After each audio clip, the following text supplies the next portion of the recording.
Well, thank you, Paul. Now, we've been asked to talk about what's been happening in the Central North Midlands. Richo's going to come on afterwards and talk about sort of the Geraldton region. So we're going to look at what basically happened last year. Sclerotinia took off in a big way in the northern region. Most people in the Geraldton region have been used to having Sclerotinia. They've been managing for it for the last couple of years. As you move further south, it's becoming a new disease. So a lot of people were not fully prepared. Paddocks where we are used to having very high risk to Sclerotinia, more your clay soil types, we had a plan. The plan was to apply fungicide. There's all the work that Rob's just been talking about. Flowering time, Rick's got some very good work on the flowering time. The problem is, it didn't rain and it was very, very dry. So we had our plan to put on a fungicide around 20% flowering. And of course, the dry conditions changed that. Jockey impact, very widely used on farmer saved seed. I think we're getting very, very good results from jockey and or impact. In a lot of high risk situations, the combination of the two works very well. Now 2013 was like most years, everything's different. 2013, very, very good opening rains, very good plant densities and establishment rates. So our crop density was very, very thick. We were looking for apothecia early, couldn't find them. And the reason is rainfall. These are the rainfall figures for Badgingarra Research Station, just to highlight the concept. 14 mils recorded for June in Badgingarra, one of the decile 1. When it did start the rain, which is around the 15th of August, 15th of July, sorry, we got a couple of rainfall events, and then it started raining late July into August. The first apothecia were found around the 28th to 31st of July, and that would have come from that rainfall event on the 14th, 15th. Now there's very few rainy days, so especially in early June, July. So the number of apothecia we found was very, very low, and most people thought dry conditions won't be a problem.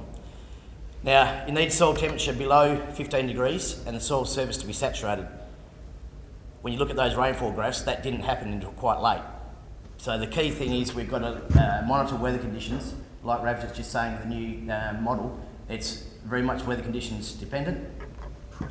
So just a couple of points here on what happened. Plant density, we'll talk about this in the next session, but very, very high density right through all soil types. Of course, that increases the risk. The use of extra seed treatments like the jockeys and impacts, we had very, very good early vigour, very good May conditions, very bulky crops. Of course, when we couldn't find the apothecia, we cancelled our spray. Decile 1, the whole season looking pretty dodgy. A $35 to $40, $50 spray application, depending on contracting costs. You think twice when conditions are very dry. So we, in a lot of cases, people didn't spray at that 30 to 40% flowering.